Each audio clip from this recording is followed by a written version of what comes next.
Presentamos las acciones inmediatas y de largo alcance que se propusieron a lo largo de la jornada. Por un lado, se propuso en numerosas ocasiones convocar a una movilización masiva conformada por todos y todas las luchadoras sociales, organizaciones y colectivos interesados. Las propuestas definiendo antes en conjunto cómo nos significamos las y los sobrevivientes y luchadoras sociales, cómo nos significamos las y los familiares y cómo nos significamos las organizaciones acompañantes. Asimismo, hacemos énfasis en el trabajo de largo alcance y autogestionado que creemos es catalizador de grandes cambios a nuestro favor. Las acciones propuestas hasta el momento, siempre en el entendido que nosotros y nosotras podemos establecer las condiciones para la no repetición y reparación de daños a través de la organización. Estas acciones autogestionadas son las siguientes. Propuestas de acciones a largo alcance. En primera instancia, se requiere la reorganización interna, así como un trabajo de autocrítica que fortalezca a los colectivos presentes. Y en conjunto, hacer conciencia de que unidos hacemos más y que para esto es necesario compartir, escuchar y trabajar con las luchas y movimientos vecinos y vecinas. Rescatamos la participación de la compañera Dena Watson, que con el ejemplo nos enseñó que las asambleas de barrio son efectivas para unir esfuerzos. En contraposición a las comisiones de la verdad de los gobiernos, necesitamos una comisión de la verdad mixta que sea propuesta por los y las sobrevivientes, siendo el eje central ellas y ellos mismos. Crear una gran campaña nacional e internacional para visibilizar de manera masiva cada uno de nuestros casos. Del mismo modo, se vuelve necesario incorporar a las instancias internacionales en este proceso para garantizar los más altos estándares de justicia. También comenzar a tejer redes internacionales populares para recuperar las luchas de nuestros hermanos y hermanas latinoamericanas. Crear una especie de consejo capaz de orientar a las personas en casos de emergencia. Por ejemplo, cuando somos amenazados o amenazadas de muerte, que tengamos acceso a una página web donde sea rápido contactar a especialistas que nos orienten. Además del trabajo multidisciplinario, tenemos que elaborar un programa de multitareas e intergeneracional con el fin de alentar y formar política y críticamente a las generaciones venideras. Crear redes de capacitación para que sean los sujetos que tengan el poder de defendernos y no descuidar el trabajo de documentación siempre y cuando tenga el objetivo de cuidar la memoria, exponer las injusticias y combatir el discurso hegemónico. Podemos concluir que es importante seguir trabajando de manera articulada, conjunta y no dejando que la impunidad prevalezca. La tarea entonces es fortalecer los procesos organizativos desde abajo y de manera plural, de modo que la misma naturaleza heterogénea de los movimientos sociales populares enriquezca el plan de acción que de este espacio surja. Solo siendo conscientes de los retos que conlleva la organización política y social, podremos luchar en conjunto contra los poderes que nos oprimen. Aprendimos del caso actual que una sola problemática tiene múltiples soluciones, por eso es vital que en este proceso dialoguemos cada paso que damos para llegar lejos y caminar al mismo tiempo. Cualquier propuesta que no haya sido capturada por la relatoría, nuevamente les decimos que por favor escrita a la mesa de relatoría, y creo que con eso culminaría esta parte.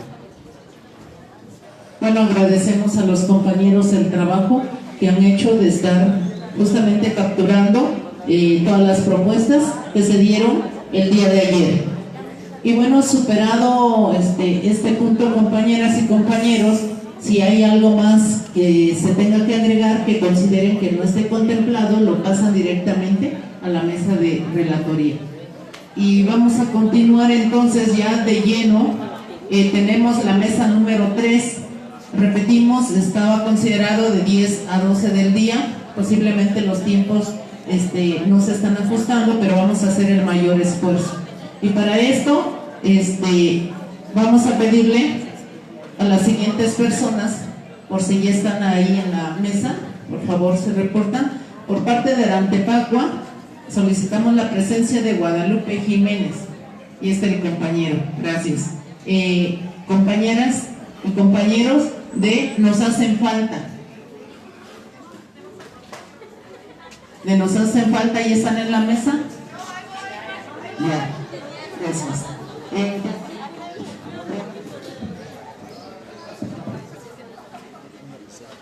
De San Juan y San Miguel Copala están presentes. La compañera Lourdes Mejía ya está presente, gracias compañera. También vamos a pedir la presencia del compañero Omar Villarreal de la Asociación Civil de Abogados del Pueblo. ¿Y está presente? Ahí vamos. Y también del compañero José Luis Fuentes del Gremio de Abogados de Estados Unidos. ¿Ya está presente el compañero?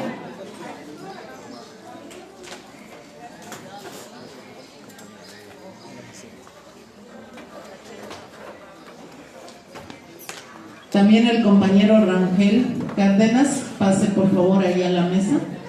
Son los compañeros de San Juan y San Miguel Copala. Bueno, estando presentes ya los compañeros, vamos a iniciar con la mesa número 3.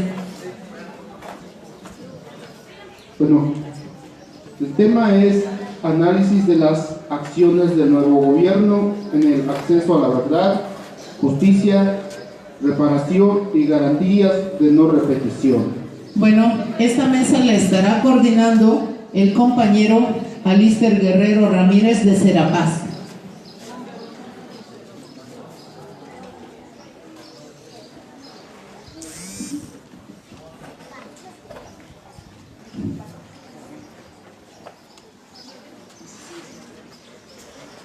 Bueno, pues buenos días a todos. Vamos a empezar la mesa sobre propuestas y acciones del nuevo gobierno en términos de justicia, verdad, reparación y no repetición. Bueno.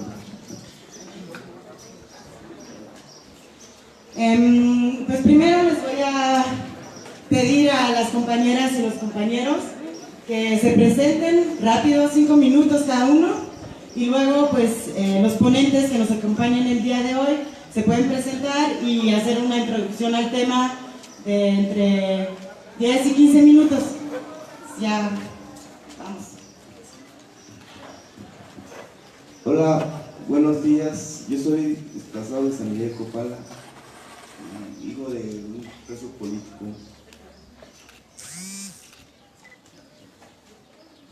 Buenos días, mi nombre es Omar Villarreal, vengo de la Asociación Mexicana de Abogados del Pueblo. Hola, ¿qué tal? Buenos días, mi nombre es Alister Guerrero, vengo de Serapaz, Servicios de Asesoría para la Paz. Buenos días. Bueno, buenos días, compañeros y compañeras de diferentes organizaciones. Mi nombre es Carolina Francisca López Conde, soy desplazada de San Miguel Copala y esposa de un preso político.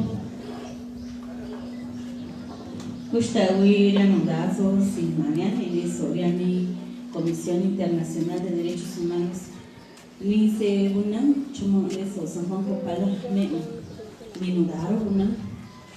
Buenos días, compañeros de la Comisión Interamericana de Derechos Humanos.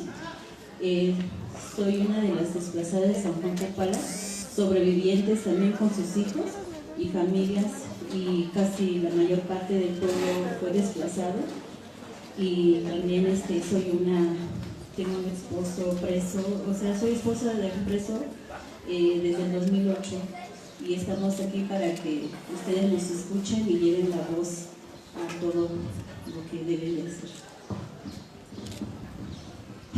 Gracias, buenos días, compañeros. Mi nombre es Lourdes Mejía, soy madre de Carlos Sinoe Codas Mejía, un tesista de la UNAM, ejecutado, y soy parte de la coordinación de padres de familiares de estudiantes víctimas de la violencia de la UNAM y de otras universidades. Gracias. Buenos días, mi nombre es Diana Esbrí, soy fotógrafa y colaboro en el colectivo Nos Hacen Falta, y hacemos acompañamiento político a familiares de víctimas de la UNAM, y estamos pensando en construir una red para justo hacer un acompañamiento político a familiares de otras universidades víctimas de violencia. Nazaran Yamitus. Kanik, Zipikon, Lachashu, Jalamba, Guarati. Eroga Pariesas, Yamitus, Cesca. Buenos días a todos los presentes. Mi nombre es José Guadalupe Álvarez Jiménez, secretario de Trabajos y Conflictos de Educación Indígena de aquí del estado de Michoacán. Buenos días, José Luis Fuentes de los Estados Unidos. Soy abogado de derechos humanos internacionales. Resido en California, en la Bahía de San Francisco y en Los Ángeles. Gracias. Bueno, entonces podemos empezar con nuestro primer ponente, Alister Guerrero. Gracias, Aureli. Bueno, yo, para tomar el menos tiempo posible, escribí lo que les voy a contar sobre el análisis de las acciones del nuevo gobierno en el acceso a la verdad, la justicia, la reparación y la no repetición. Voy a tratar de hacerlo rápido para poderle dar más tiempo posible a la participación de todas y todos. Bueno, para empezar, en estos primeros días de gobierno hemos visto todo tipo de señales y vale la pena hacer un análisis crítico del momento que vivimos, reconociendo los alcances y de las medidas implementadas y admitiendo evidentemente que dada la cantidad de hechos que han surgido no podremos tratarlos todos. Además de ello, es importante reconocer cómo llega este nuevo gobierno y intentar dibujar entre todos y todas un piso común de entendimiento que nos permita un diagnóstico de la situación a la cual nos enfrentamos. Dicho esto, lo primero que quisiera compartirles es el país que todos reconocemos, parte de este diagnóstico, es el país que hereda el nuevo gobierno, ¿no? El panorama catastrófico en materia de derechos humanos, basta simplemente con recordar y escuchar todos los testimonios que hemos escuchado en este segundo encuentro, además de reconocer que en la gestión de Peña Nieto hubo pocos avances, por no decir retrocesos, para mejorar la situación, además de que siguieron perpetrándose, como lo pudimos escuchar ayer, ejecuciones extrajudiciales, desapariciones forzadas, torturas y sobre todo siguió creciendo la impunidad. Por otro lado, no se puede negar la incertidumbre sobre la dirección y los efectos que tendrán las acciones de este nuevo gobierno. Incertidumbre debido a lo que representaba el personaje años atrás, al Andrés Manuel que conocimos en la primera, segunda campaña o a aquellos que lo conocieron antes, y al personaje que nos ha dejado percibir en estos escasos 4 meses de gobierno. Además, incertidumbre sobre la forma de hacer política, que si bien debemos de reconocer que han habido cambios de forma en comparación a gobiernos anteriores, también debemos reconocer que el fondo de esta nueva política todavía es difícil de palpar y de percibir. Bueno, una de las cosas que es cierta es que la situación en materia de impartición de justicia y derechos humanos en la que se encuentra el país es una situación extraordinaria y amerita, por lo cual, una respuesta extraordinaria. Sobre el tema de verdad, justicia, reparación y no repetición. Durante el año pasado, organizaciones y algunos colectivos de víctimas, personas provenientes de la academia, construyeron una propuesta integral en materia de verdad, justicia y reparación que aspiraba a responder a la deuda que tiene el Estado con las víctimas de la violencia. Estas propuestas surgen a partir de un encuentro con el entonces presidente electo, con víctimas y familiares de personas desaparecidas, de feminicidio, de tortura, de asesinato, así como con organizaciones de la sociedad civil que trabajan en defensa y promoción de derechos humanos. En esta reunión se planteó un modelo integral de justicia, verdad, reparaciones y garantías de no repetición para el próximo gobierno que corresponden a los componentes conocidos como justicia transicional, a la que se ha hecho referencia aquí mismo en este foro. Bueno, voy a citar a un grupo de académicos y académicas que frasearon bastante bien lo que significan estos procesos. Ellos dicen: los procesos de justicia transicional son intentos para superar regímenes o tiránicos o en situaciones de guerra civil y buscan instaurar en su lugar órdenes democráticos y pacíficos duraderos. Y a juzgar por las cifras, por los agravios No es de exagerar decir que en México estamos en una situación de alta conflictividad que requiere un proceso de justicia en condiciones extraordinarias. Anteceden, además, a este proceso de justicia transicional diversas iniciativas sociales que se venían discutiendo en diversos espacios sobre la necesidad y la pertinencia de crear mecanismos extraordinarios de impartición de justicia para enfrentar la crisis de violencia y la crisis de violencia y de violaciones a derechos humanos en México. En este contexto se realizaron discusiones entre el círculo académico, organizaciones y víctimas para aterrizar con más detalle las propuestas y se buscó elaborar un documento sobre los componentes básicos de los mecanismos que podría componer este paquete de medidas de verdad, justicia, reparación y no repetición en el país. Estos componentes consisten en una comisión de la verdad y la memoria histórica, un mecanismo internacional contra la impunidad que pueda perseguir en justicia con la suficiente fuerza los crímenes que van saliendo de las comisiones de la verdad, un plan de reparación integral del daño y además, inicialmente, a la par se propuso una unidad de protección a víctimas, de testigos, operadores de justicia o personas vinculadas a estos procesos de justicia, junto con una propuesta de participación en el diseño e implementación del modelo de justicia transicional que fungieran ambos de manera transversal. Aquí lo que vale la pena recuperar es la característica integral de la propuesta, que de ser llevado a cabo de esta forma o de otra, considerando el diagnóstico inicial y la característica de integralidad que requiere, es algo que podría permitir transitar de la justicia extraordinaria a la ordinaria y construir capacidades de justicia permanentes en el Estado mexicano. Bueno, de todo este proceso, si bien surgió un documento muy sólido, hizo falta que esta capacidad técnica fuera acompañada de una base social mucho más sólida y además, sobre todo, hizo falta que esta propuesta también se empatara con la temporalidad y la voluntad política necesaria para implementar un proceso de esta envergadura. También es importante reconocer que en general este tipo de procesos, como se han dado en otros países como Perú o Guatemala, cada uno obviamente con sus especificidades y sus limitantes, han sido procesos que han tardado muchos años en instalarse y que están en constante evolución. No empiezan como, no se diseñan, el diseño no siempre responde, se van modificando y van creciendo y adaptándose. Ahora, sobre lo que concierne directamente las acciones del nuevo gobierno en esta materia, yo nombraría dos. El primero, la Comisión por Ayotzinapa, y el segundo, la reinstalación del Sistema Nacional de Búsqueda de Personas Desaparecidas. Primero, sobre la Comisión de Ayotzinapa. El 15 de enero se instaló la Comisión Presidencial para la Verdad y el Acceso a la Justicia en el caso Ayotzinapa, cuya creación fue decretada desde el 4 de diciembre por el nuevo presidente. Dicho decreto presidencial ordenaba que todas las instancias del Poder Ejecutivo Federal colaboren en cualquier situación que se les sea solicitada como parte de las investigaciones en torno al paradero de los 43 normalistas de Ayotzinapa, y además que el órgano que garantizará dicha colaboración será la Comisión Presidencial. En este sentido, con esta comisión se genera un órgano extraordinario de justicia para un caso emblemático.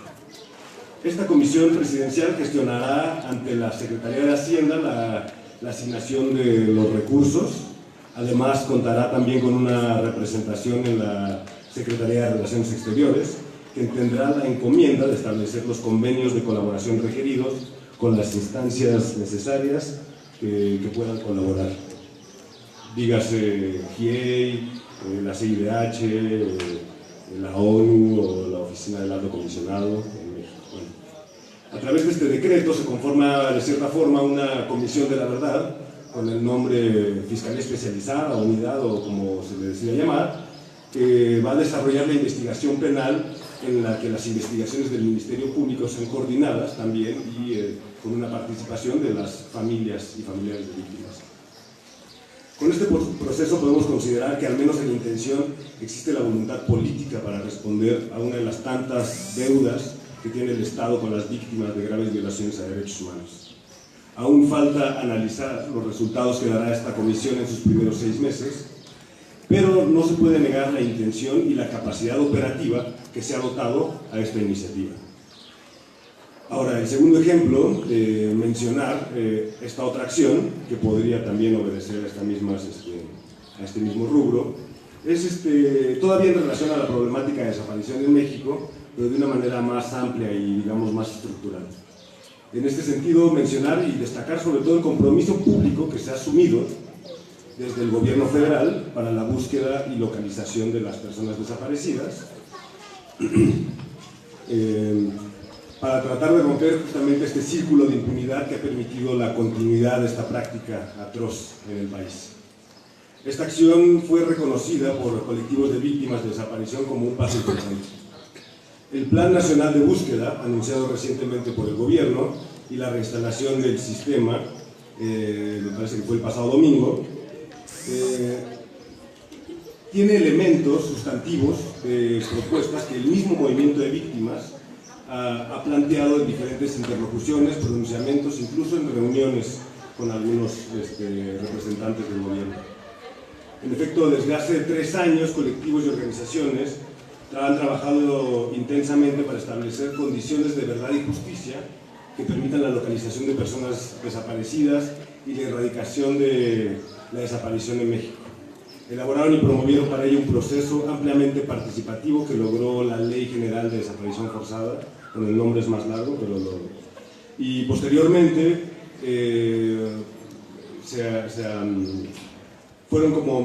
estuvieron como haciendo mucha exigencia para su demanda de implementación para diseñar la política de Estado con esta visión integral que permita hacer frente a esta dimensión, a la dimensión y la profundidad necesaria a esta grave situación, tomando en cuenta las familias. La campaña que dio nombre a toda esta exigencia se llamó #SinLasFamiliasNo. Bueno, si bien el movimiento de víctimas reconoció que el anuncio del plan y la reinstalación del sistema son un avance sustantivo, también enfatizó la necesidad de mantener el dedo sobre el renglón y seguir exigiendo consistencia en su implementación para dar pasos sólidos en el cumplimiento de este plan y permitir también una verdadera inflexión en la problemática de desaparición, apostando a que no haya ni un desaparecido ni una desaparecida más. Bueno, tomando en cuenta todo lo anterior y tratando de concluir, podemos decir que la entrada del gobierno de López Obrador nos obliga a repensar en clave distinta la lógica de un modo de gobernar completamente diferente al que estábamos acostumbrados. Digo esto porque vemos estas pequeñas acciones como acciones quizás puntuales, emblemáticas probablemente, pero que dejan todavía queda todavía, no dejará de implicar estas pequeñas acciones que se debe responder con la mayor prontitud a las deudas históricas que tiene el Estado mexicano con la violencia y con las graves violaciones de derechos humanos a lo largo y ancho del país. Gracias.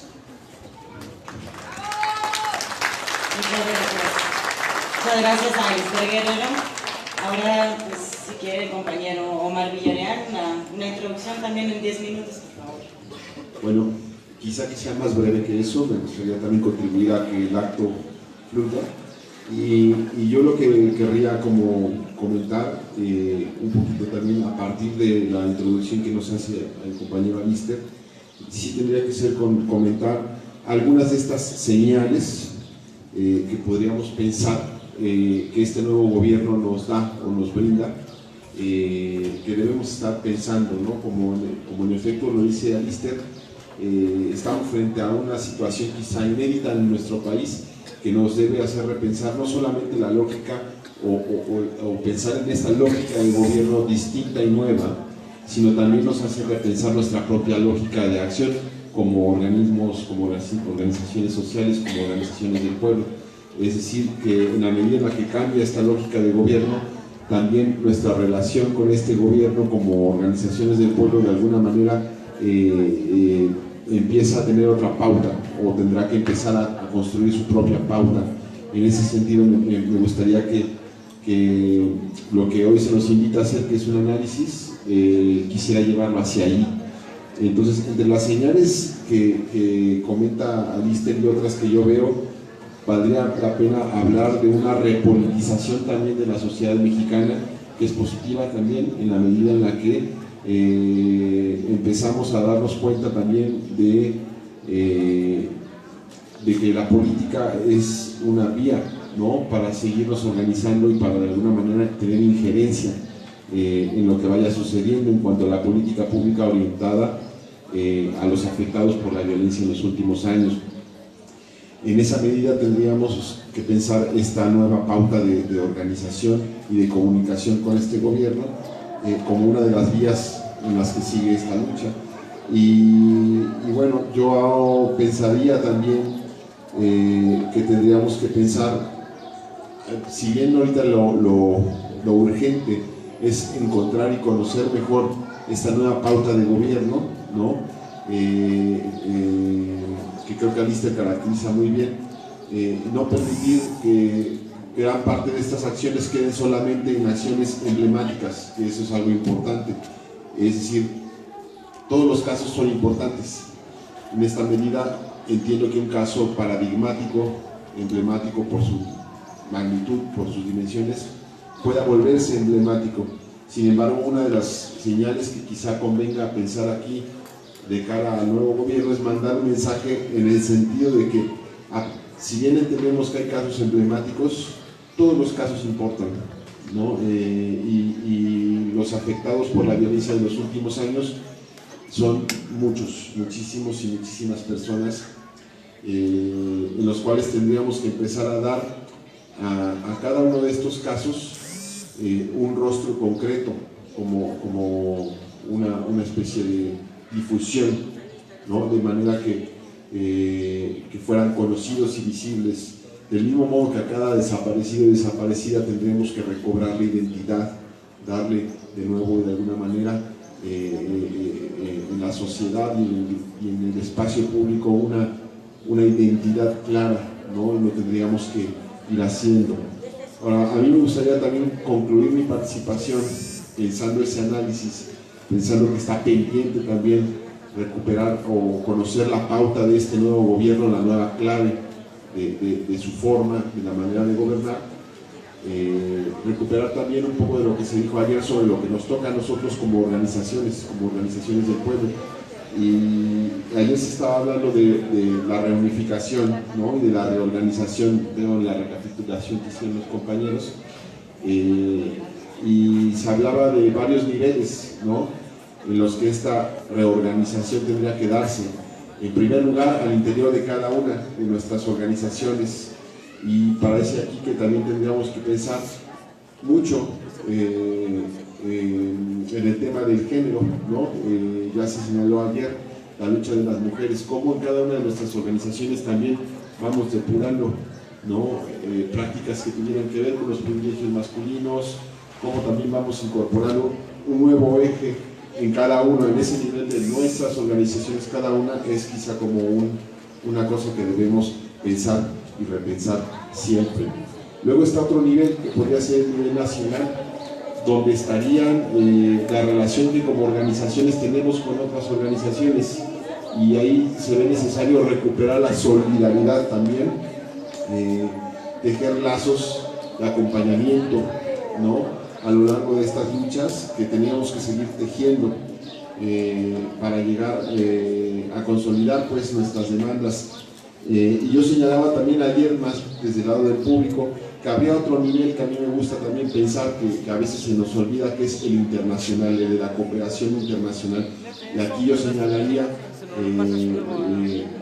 no me estoy refiriendo a la cooperación internacional diplomática de otros estados con estados, gobiernos con gobiernos, sino me refiero a los pueblos, ¿no?, recuperar un poquito la idea de internacionalismo en las luchas, porque mucho podemos aprender de las luchas de pueblos lejanos y de otros pueblos, y en casos concretos como el nuestro, como el mexicano y la violencia de los últimos años, yo recuperaría la experiencia argentina, la experiencia colombiana en particular, muy cercana a nosotros por la manera en la que se ha intervenido ese país usando como pretexto la lucha contra el narcotráfico, por los paralelos que hay entre las dos naciones que de alguna manera estuvieron tradicionalmente gobernadas más por la ideología o la derecha, de alguna manera, ¿no?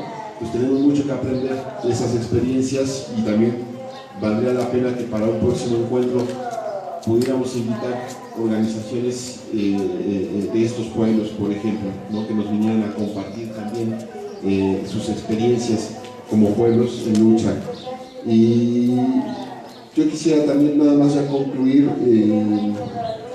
diciendo que, bueno, en medio de este análisis que debemos seguir haciendo, recobrando la pauta de este nuevo gobierno, tendríamos que entender también que para las organizaciones sociales y populares es un momento también importante, porque si bien el triunfo de Andrés Manuel no significa como que todo ha transformado, sí significa que hay fisuras en un modo viejo de gobernar que debemos aprovechar para ahondarlas, ¿no? Y hacer una verdadera ruptura con eso que fue el régimen de la violencia, y también con la atención al futuro, que tampoco es como alentador en el panorama internacional.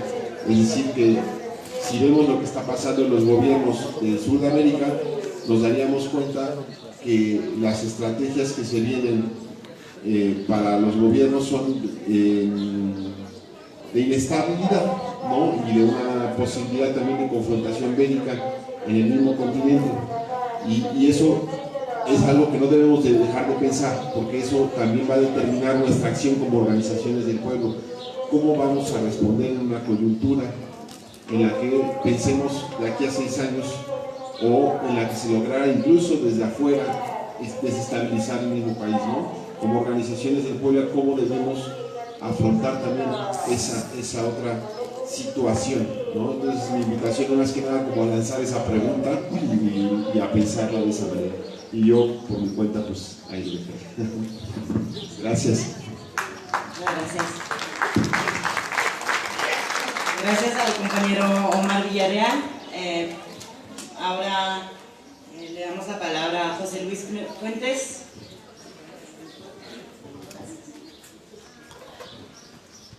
Buenos días de vuelta.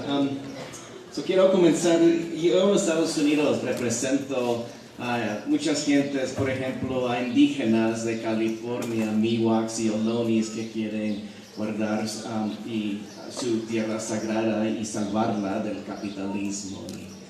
Y tengo que representarlos y en sus procesos internos, igualmente con las autoridades. Y lo que ellos les explican a sus hermanitos es que yo soy la voz de ellos con estas instancias jurídicas que ellos no pueden manejar esa lengua. Pues yo se las manejo y les reporto a ellos y ellos hacen sus decisiones y me dicen qué es lo que quieren que yo les diga a las autoridades y cómo vamos a caminar juntos para salvar sus tierras sagradas. Con ese aspecto es que estoy yo aquí en México, ¿verdad? Viendo con ustedes y con otros compañeros es cómo usar la lengua que me ha dado la escuela para hablar con su gobierno aquí, con el gobierno de nosotros Estados Unidos, para ver cómo podemos caminar juntos y adelante hacia un mundo mejor para todos. En eso ha estado yo desde el 2000, desde Chiapas en 1995 visitando a México, y hoy más fuerte con el nuevo gobierno y teniendo juntas con ellos, con este nuevo gobierno. Y lo que les quiero reportar a ustedes para sus consideraciones son 5 temas. Uno es de la Guardia Nacional, que ha estado conjuntas con el gobierno. La otra es la justicia transicional. La tercera es el Comité contra la Tortura. 4 es un caso que estamos manejando aquí con María Hernández, que está aquí, también con Porfirio Martínez González y yo, que son los braceros que están desde 1942 a 64 esperando su dinero que el gobierno mexicano les ha pagado. Y 5 es la pacificación en Guerrero, ¿no? Y estos 5 temas son importantes, lo que ha estado oyendo aquí de ustedes y sus luchas para ver cómo pueden ustedes mover sus luchas adelante, ¿no? La Guardia Nacional a mí se me hace muy importante en lo que ha estado oyendo del Senado, en el DF, en las juntas que ha ido, porque allí estamos viendo la seguridad de todos ustedes y las autodefensas o la policía comunitaria. El debate ha sido con la Guardia Nacional, es que no quieren que las autodefensas o la policía comunitaria sea parte de la Guardia Nacional, y ahí es donde no podemos dejar que eso pase, porque si no está la policía comunitaria o las autodefensas parte de la Guardia Nacional, va a haber más sangre en sus tierras.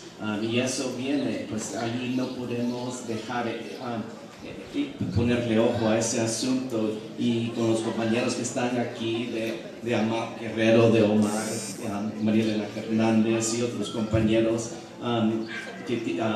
los de Centro Victoria, los compañeros de Serapaz que están en el DF, pueden darles a ustedes esa voz que ustedes no tienen en el DF con la Guardia Nacional, para que la policía comunitaria sea respetada, sea parte del proceso. Y con eso ha estado yo viendo con este otro comité en el DF, que es el Comité contra la Tortura, ¿no? Y todos ustedes están aquí por una u otra razón, por la tortura que han sufrido, o ustedes, o siguen sufriendo, sus familiares o amigos, ¿no?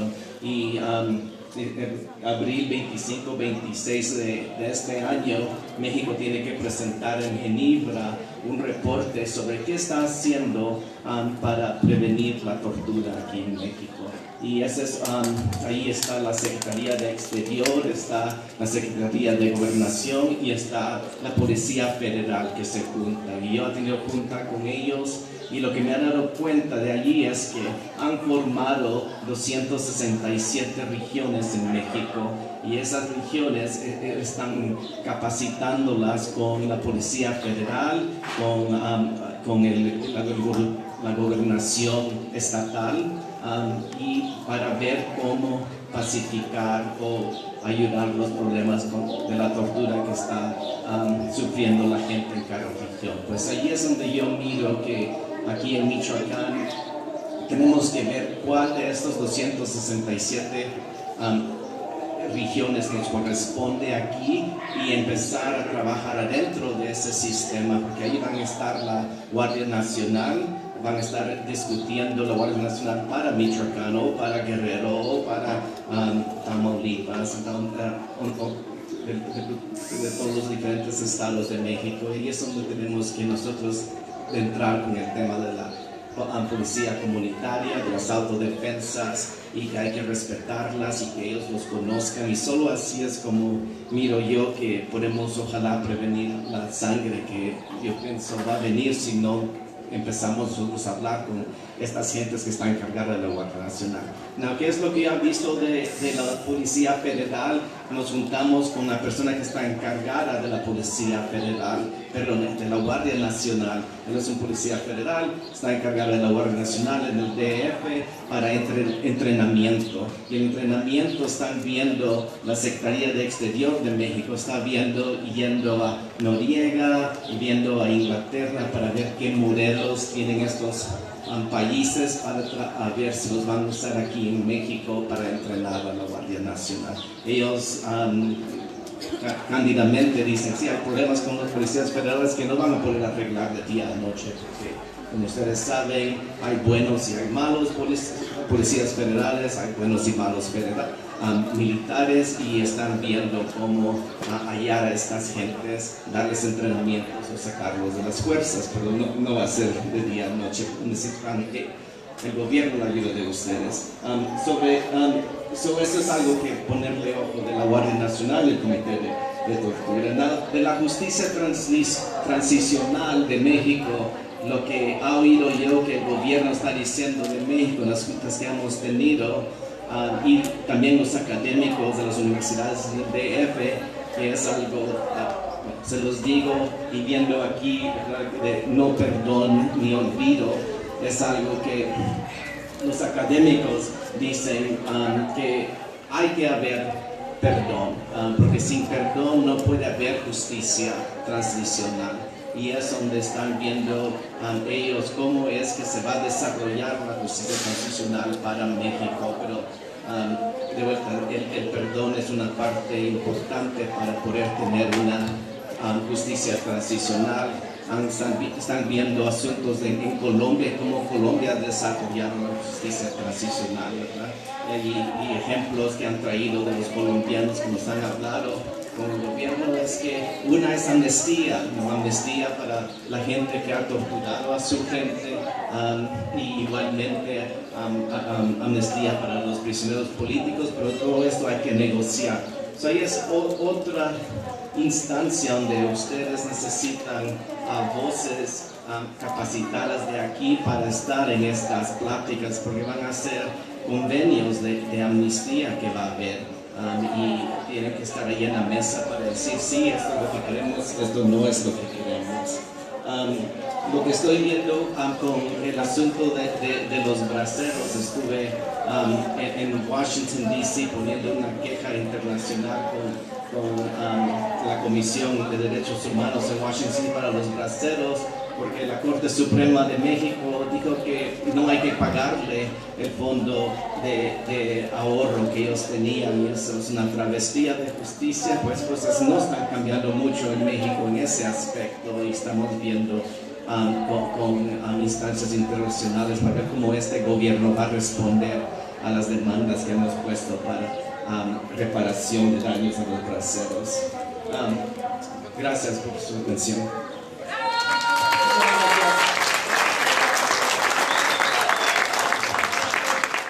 Bueno, la idea ahora es que los compañeros que están presentes en esta mesa nos puedan compartir lo que nos quieran compartir, y que luego, pues, si los ponentes lo quieren, nos puedan dar su reacción y articular lo que acabamos de escuchar, los casos, con la temática de esta mesa, que son, pues, justamente las acciones y las herramientas que propone el nuevo gobierno. Entonces, empezamos con el compañero, Rangel Miguel Cárdenas López.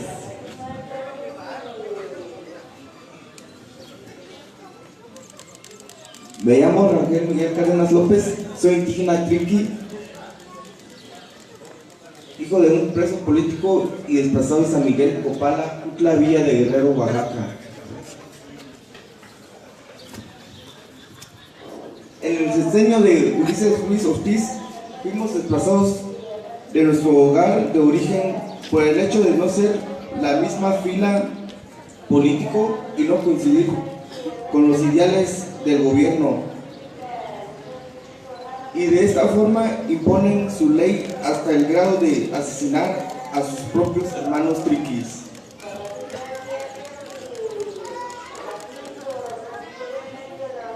De 2 a 5 de febrero tuvimos que ser removidos de nuestra tierra y nuestras raíces. Asesinaron a 9 personas y hirieron gravemente a 2 personas, lo cual así quedaron en el olvido estos años, en estos 3 sexenios de Ulises Ruiz, Gabino Cue y Alejandro Murat. Los huérfanos, las viudas están en olvido. Los desplazados de San Miguel Copala ya hemos hecho huelgas de hambre, plantones, marchas para que nuestras demandas sean escuchadas, más sin embargo, todo fue un caso omiso.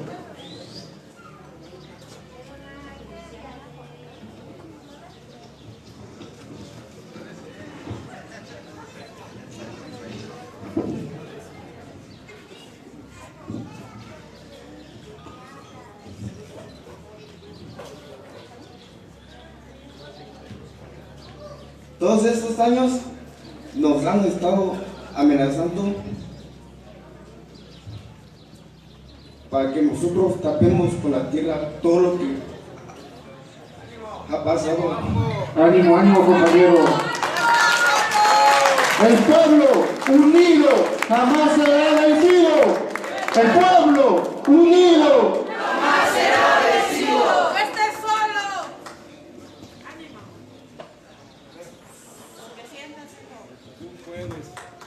Hemos sufrido mucho. No estás solo. No estás solo. No estás solo. No estás solo. No estás solo. Pero el gobierno no ha hecho nada.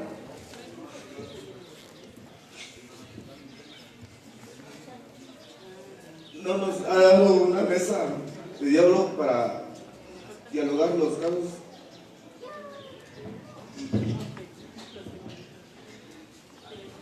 Es muy triste. Es muy triste esto y es como si estuviera soñando y siento que estoy soñando. Por eso, gracias, compañeros. Bravo, bravo.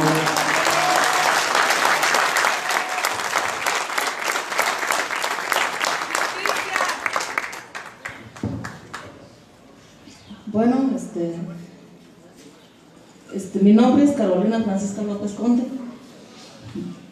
desplazada de San Miguel Copala y esposa de un preso político que ya lleva más de 16 años en la cárcel injustamente. Pues el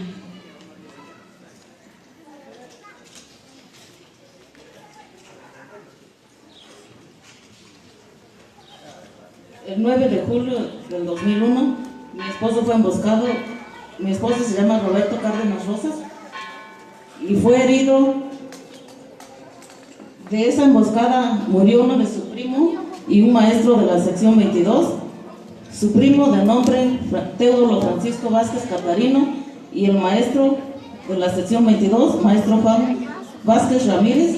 Y a los 11 meses, que fue el 9 de junio del 2002, murieron dos señores del mismo pueblo de San Miguel Copala, y entonces fue cuando le fabricaron la orden de aprehensión a mi esposo, y el 14 de enero del 2003 fue detenido por los policías ministeriales del estado de Oaxaca.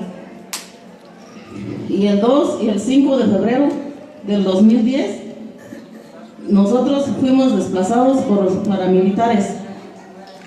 Nos robaron todo, tumbaron nuestras casas, quemaron nuestras casas y nos fuimos con la ropa puesta, no nos llevamos nada. Ya tenemos 9 años de este desplazamiento.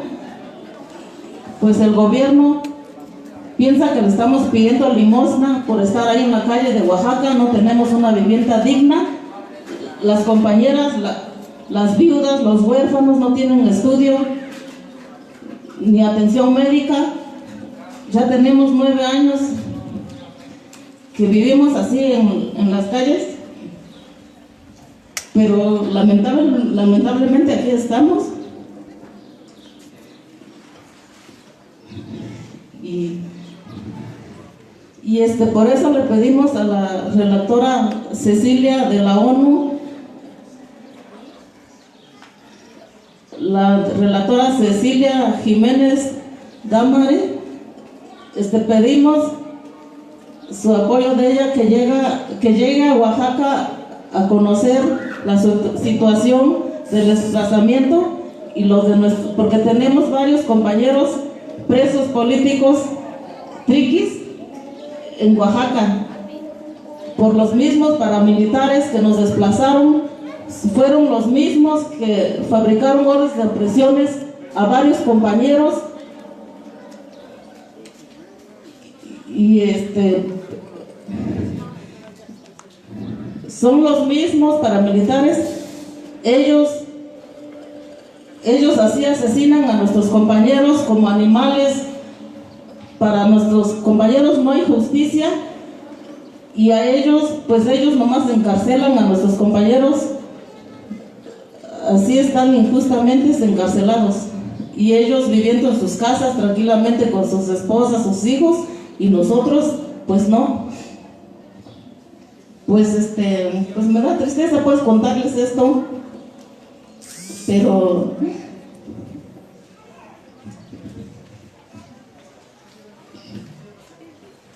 por eso quisiera que algunos compañeros de los relatores que se pudieran ir a visitar a los presos en las cárceles, que es unos se encuentran en penitenciaria de Santa María Iscotel y otros se encuentran en la villa de Etla.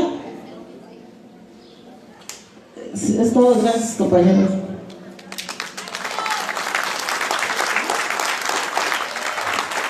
Y que los compañeros de este encuentro, si pudieran ir a la cárcel a visitar a los compañeros presos.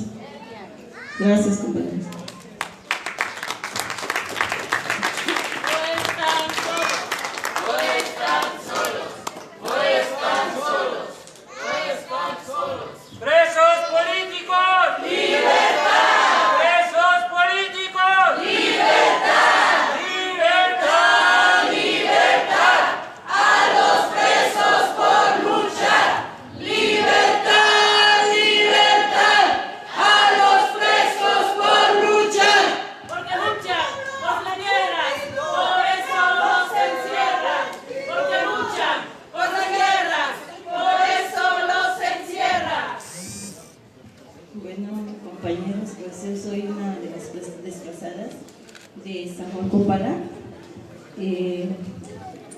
Esto empezó por decidir la autonomía. El pueblo ya estaba cansado del partido priista, entonces ellos deciden formar parte de la autonomía y varios pueblos estaban de acuerdo con la autonomía. Entonces, en ese momento en que deciden la autonomía, el pueblo vive pacíficamente durante el periodo de 2006 hasta el 2009, pero el recurso de esos años, en el 2008, fue una emboscada, porque en ese año instalan La Voz que rompe el silencio con la ayuda de la organización Cactus, que va la compañera Betty Cariño y los demás organizaciones sociales, porque veían que ese pueblo no se podía visualizar la problemática que vivía el pueblo, ¿no?, por parte del partido priista. Y entonces ellos, nuestra compañera Teresa y Felicita, forman parte de la locutora de la radio La Voz que rompe el silencio, y ellos corren la voz en nuestros derechos como la mujer, el derecho de los niños, el derecho del pueblo. Entonces esos derechos no le convenía tanto a los paramilitares como para el Estado, y entonces en el 2008, ya está a unos días de cumplir la emboscada de nuestras compañeras locutoras. El 7 de abril ellas mueren, ¿no?, de una emboscada por los paramilitares también. Pues ellos, por ejercer ese trabajo, las compañeras ejercían de los derechos, y entonces al Estado pues había intereses, entonces ellos hacen que entre hermanos se maten.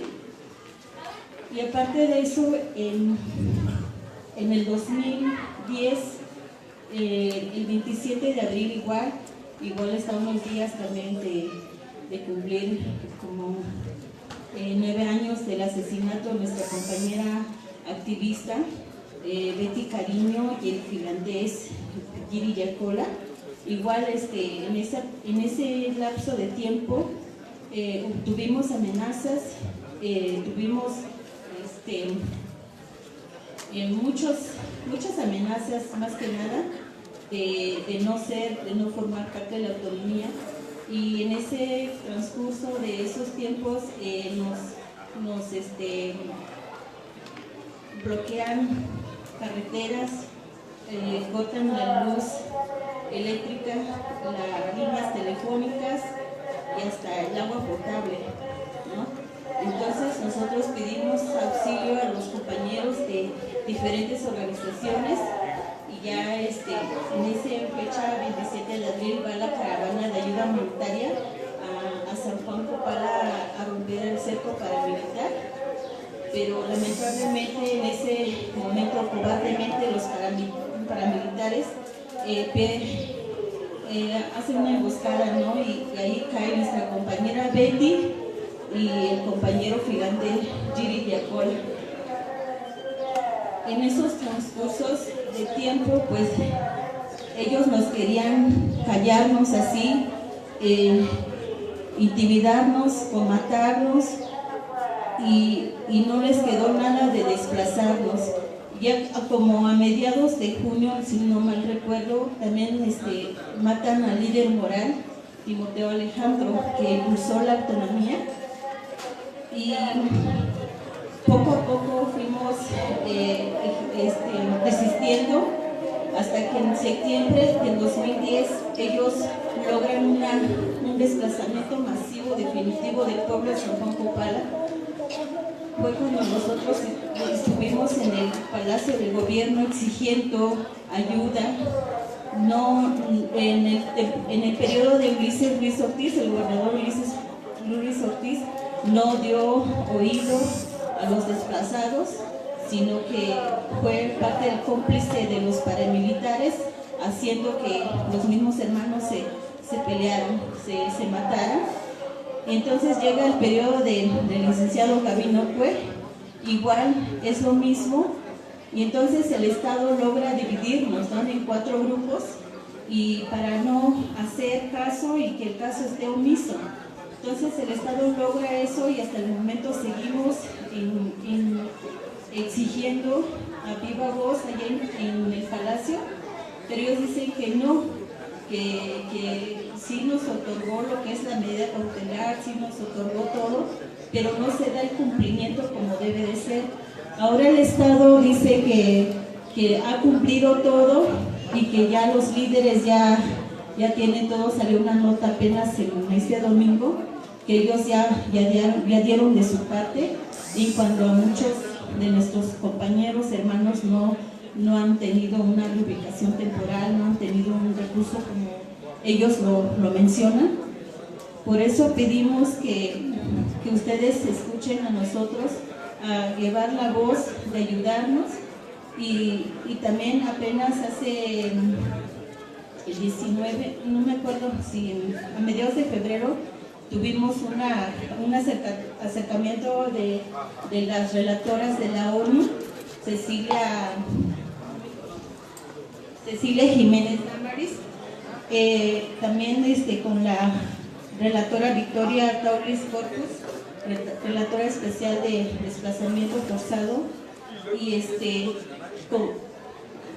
pues yo quisiera que en este encuentro que haga un pronunciamiento para que visiten las relatoras, en especial a Cecilia Jiménez Damaris en el estado de Oaxaca, que visite especialmente a nosotros los desplazados de San Juan Copala, y también a la relatora Victoria, que también llegue allí en el estado de Oaxaca cómo se vive, ¿no?, sobre el desplazamiento forzado de los derechos indígenas, que ellos vean, ¿no?, cómo se vive, y también que se visite en las cárceles también a los compañeros indígenas, y también este encuentro sea pronunciado también para visitar a los presos indígenas triquis, y también eso pido, y también que se haga justicia por nuestra compañera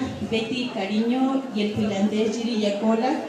Ellos nada más por dar a conocer, visualizar la problemática de nuestro pueblo, ellos pues para mí no perdieron la vida, sino que ellos sembraron ideas más por luchar por la autonomía.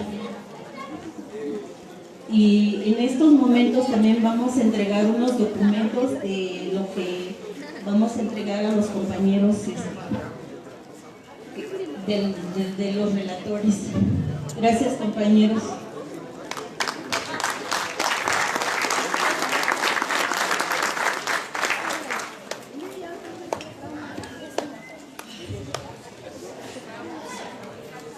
Bueno, compañeros, pues buenos días. Mi nombre es Lourdes Mejía.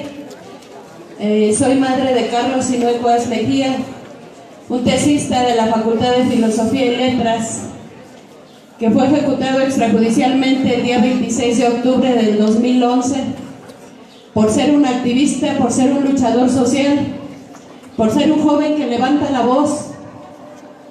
Son 7 años. Desde ese día no dejamos un día, ni un solo día, de estar buscando justicia.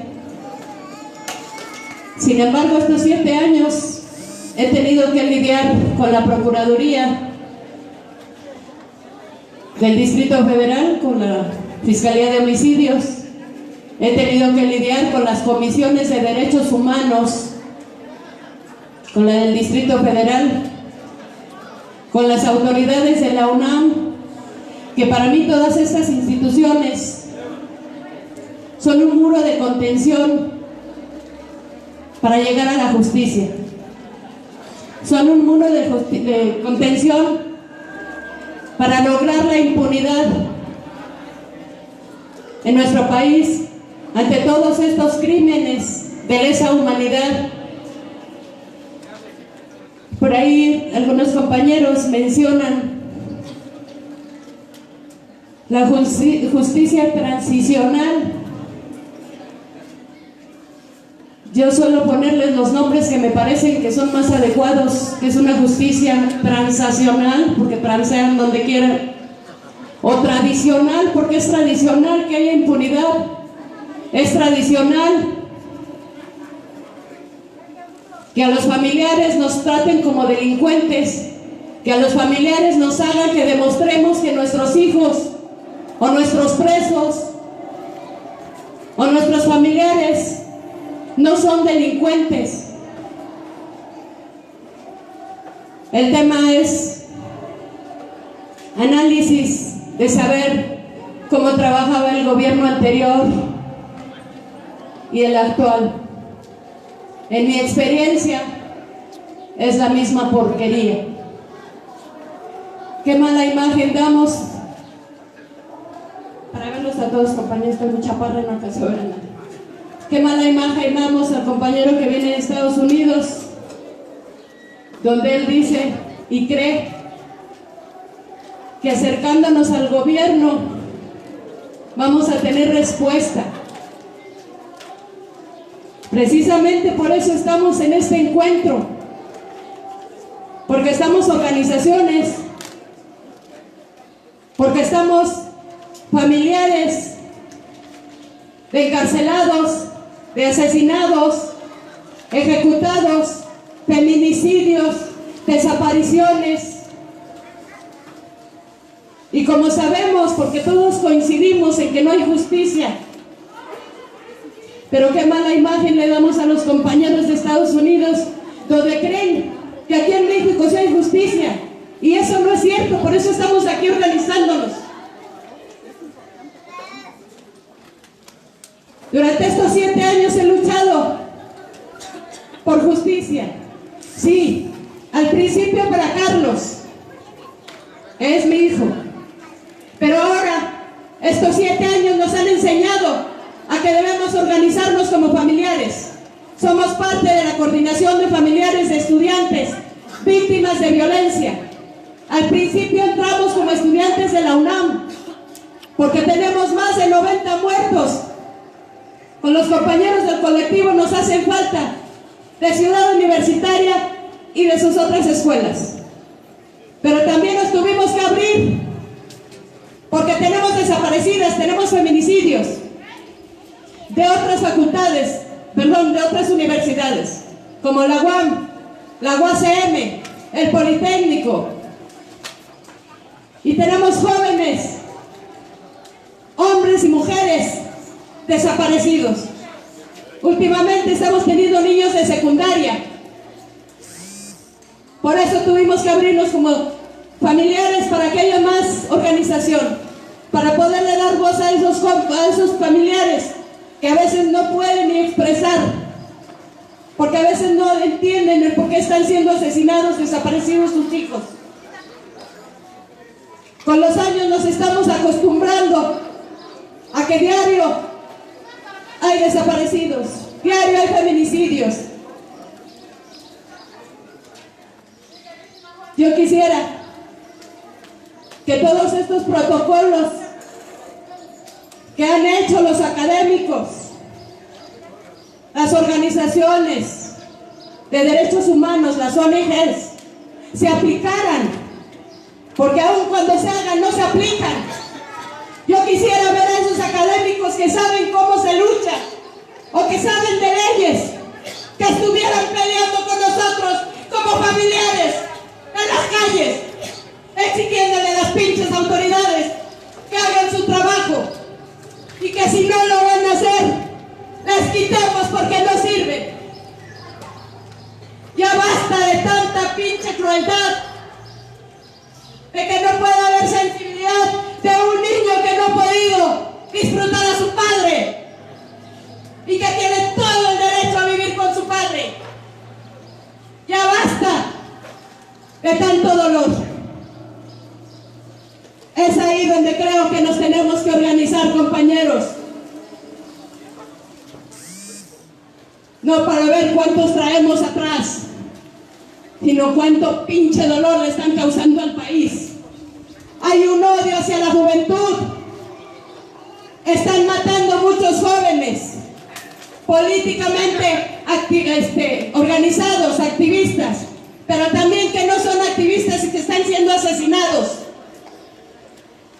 Nosotros como coordinación tenemos 4 casos en la UNAM, más los que tienen los compañeros de Nos Hacen Falta, que son 90. La desaparición de una compañera de la Facultad de Filosofía, Mariela Vanessa, y que no se aplica el protocolo, y que no salen a buscarlos las autoridades, no aplican esas búsquedas. La muerte del compañero Luis Roberto Malagón de Gaona, un estudiante de Derecho, que no era activista, pero fue asesinado dentro de Ciudad Universitaria. El caso de Lupita Benítez Vega fue un feminicidio. Acompañando a los familiares como coordinación de familiares, logramos una sentencia de 55 años para el esposo, que fue el que la asesinó. Ella era de Cuautitlán Campus 4, de la FES Cuautitlán. Es así como hemos logrado. Sabemos que somos pocos ahorita los que nos hemos organizado, pero sí necesitamos el apoyo de estas organizaciones, que levanten la voz también por esos, que estos 90 muertos que tenemos son un chingo, compañeros, y son a cuentagotas, por eso no nos ven. Voltéenos a ver, por favor. Son muchos los jóvenes que están siendo asesinados, estudiantes, activistas y no activistas. Yo quisiera que pudiéramos realmente organizarnos, que de este encuentro salieran resolutivos, donde también a la universidad, a las autoridades, se les investigara, porque lo que hacen las autoridades es desaparecer la información, o no colaborar, o amedrentar a los familiares y a los padres, diciéndoles que se callen la boca, que su hijo murió de un ataque de epilepsia, que su hijo se suicidó. Y en la mayoría de los casos que han pasado, siempre dicen que se suicidó. En el caso de mi hijo, Mancera declaró que el caso de Carlos era de tipo pasional, de delitos contra la salud, y que Carlos era una persona irascible. Carlos era un activista, un luchador social. Participó en la huelga del 99, participó apoyando el caso de los compañeros de San Juan Copala, de San Salvador Atenco, a los compañeros del ESMER, a los compañeros padres del caso de Sucumbíos, porque esos compañeros eran sus compañeros de Carlos de la huelga y de la facultad, 3 de ellos. Hubo una campaña de 2 años donde habían volantes donde decían que Carlos era un militar infiltrado, Es una de las estrategias que tiene el Estado para criminalizar a los jóvenes que levantan la voz, a los activistas. Esta declaración de Mancera, siendo procurador, lo que hace es prevenir a toda la sociedad para que todos crean que a lo mejor sí era un militar, que a lo mejor fue pasional, que a lo mejor era narcotraficante. En la mayoría de los casos hemos visto esa estrategia. En el caso de Narvarte, dijeron que la compañera activista tenía que ver con drogas. En el caso de los compañeros de los 43, dijeron que a lo mejor tenían que ver con drogas. Esa es la estrategia, para que quede la impunidad, para que la sociedad diga, a lo mejor sí era esto. Y esa mierda la extienden y muchos la replican. Pero yo les puedo decir que Carlos no era ningún militar. Yo sé dónde estudió, qué hizo toda su vida. Que fue un activista que quiso entregar su vida por la lucha. Era su decisión y como madre se la respeto. Pero como madre les digo que ya no lo tengo. Y como madre les digo que ya no está, pero vamos a seguir. Y yo voy a luchar porque se haga justicia por mi hijo y por la memoria de él. Pero también para continuar el trabajo que él hacía. Para que nos apoyemos como seres humanos. Como madres, que nos duele que nuestros hijos siquiera suelten una lágrima o sufran. Esas son respuestas humanas. A lo mejor a las mexicanas nos acostumbraron a querer un chingo a nuestros hijos. Pues así lo aprendí yo. También mi hijo es mi hijo. Y tengo 4 hijos con Carlos. Este me hace falta. Pero voy a seguir luchando. Perdón, ya me extendí, hija. Pero sí quisiera decirles, perdón, sí quisiera decirles que este gobierno no va a hacer nada. Pero si nosotros nos ponemos en la misma pinche posición de que ellos no hacen nada y nos quedamos sentados, nos va a cargar la chingada, compañeros. Tenemos que seguir. Y yo quisiera decirles también a las ONGs que sí están ahí, que sí están trabajando. Los queremos ver afuera. Los queremos exigir estas cosas, no ir a pactar de buena manera. Yo prefiero ser la pelada que diga las cosas de frente y no aplastarme sentada, que me convenzan de que están trabajando. Cuando yo lo que estoy viendo es que están haciendo pendejos y no han trabajado. Yo logré una recomendación y no porque la Comisión de Derechos Humanos sean chingones, porque los obligamos a que lo hicieran, para eso están, y si no, pues a la fregada. ¿Para qué carajos estamos pagando a todos esos que no hacen nada? Y les voy a decir, hay abogados que están trabajando y que hacen esto, pero llegan los de arriba y entonces dicen, ya no es recomendación. A mí me amenazaron, después de haber trabajado 1 año revisando la carpeta para que se hiciera la recomendación, y después, cuando ya estaba nada más esperando la fecha, me llega Perla Gómez Gallardo y me dice, no hay recomendación, junto con Yolanda, no hay recomendación, no consigue, lo cierro el caso.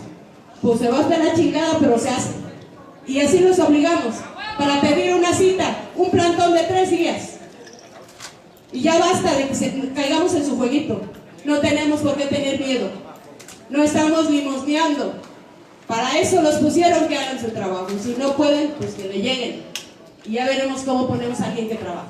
Y así le debemos exigir a la Procuraduría, a las comisiones, a las autoridades. Y de la UNAM les puedo decir que tienen insertados al gobierno ahí, que tienen insertado al ejército, a Marina. Auxilio UNAM acosaba a Carlos Sinue. Y no digo que todos los trabajadores, pero sí a los que tienen como policías, para seguir a todos los jóvenes que se organizan. Nada menos el día 3 de septiembre, compañeros, tuvimos un ataque de porros y el coordinador de Auxilio UNAM, Teófilo Licona, estaba aventando a los porros para que golpeen a los jóvenes. ¿Y qué le pasó a este señor? Ay, lo destituyeron, lo quitaron. Ese cabrón debería estar en la cárcel por haber causado todo eso, porque es un manipulador de porros. Así se organiza en la UNAM. Entonces sí les pido, compañeros, que revisemos lo que está pasando en la UNAM. Es una casa para estudiar, no es una casa para reprimir. Esa mafia que está ahí hay que revisarla. Corren riesgo nuestros jóvenes, nuestras mujeres, nuestros estudiantes. Y yo no creo en el gobierno, pero ahí están y les tenemos que exigir, y si no pueden, que se vayan.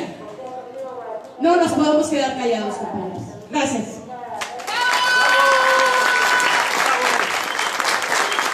Ni perdón ni olvido, castigo a los asesinos. Ni perdón ni olvido, castigo a los asesinos. Donde quiera que estés, Carlos. Vestido de verde olivo. Siempre te mando saludos, perdón, compañero. Siempre te mando saludos, hijo, y te prometí que mientras viviera iba a luchar por ti y por lo que siga. Y ahí vamos a estar, hijo. Gracias, te amo, Carlos, te amo.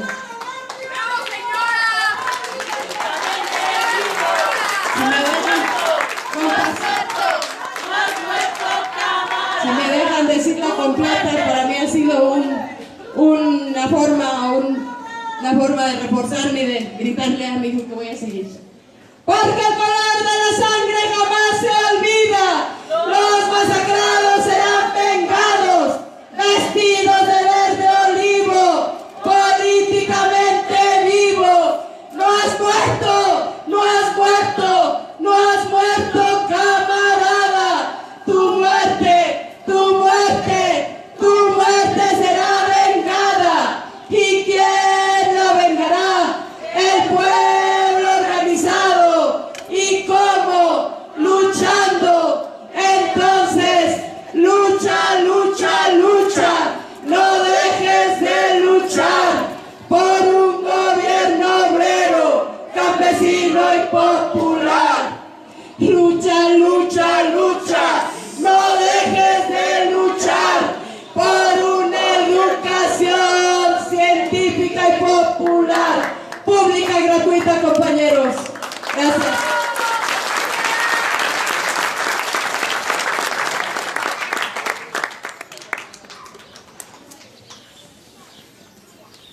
Creo que el sentimiento que realmente sienten las víctimas nos hace repensar, como se dice, y efectivamente estos días también los comuneros de aquí de Antepacua sentimos el dolor que desde 2 años ya no volvimos a ser los mismos. Hace poco escribí un pensamiento en mi Facebook y quisiera compartirlo con ustedes. 5 de abril del 2017. La tristeza se apodera de mí cada vez que llega esta fecha, porque recuerdo los llantos que escuchaba cuando entraban las llamadas pidiendo que exigiéramos al gobierno que detuviera la masacre que estaba haciendo. Llamadas de señoras, niños, señores y jóvenes. No sé cómo tenían mi número, pero ellos sabían que estábamos en negociación con el gobierno del estado. En ese instante vi que los hombres lloramos también. Sería por impotencia o por tristeza, no lo sé. En ese momento no pasó en mi mente la preocupación de mi familia, porque en ese momento todo el pueblo era mi familia. Sabemos que los 4 comuneros asesinados por órdenes del estado, y sabemos claramente que es el estado de Michoacán quien dio la orden para estos asesinatos. En el estado de Michoacán y la federación existe un sistema de justicia podrida que no sirve. Pero me da más lástima ver a los paisanos que lloraron, gritaron y juraron que jamás iban a volver a creer en los partidos políticos y al gobierno. Sigan haciendo el trabajo sucio de ellos. La dignidad siempre estará en los hombres y mujeres que luchan por la justicia. Su nombre y su esencia quedará para siempre escrita en nuestros corazones. Hermanos caídos, ustedes nos dieron la autonomía del pueblo y eso nos ocupa luchar hasta nuestra existencia. Justicia para los caídos del 5 de abril del 2017. Arantepacua vive. Es un pensamiento que hice porque recuerdo claramente que ese día todo el pueblo lloró. Y lloramos porque ahí conocimos el color de la sangre de los hermanos caídos.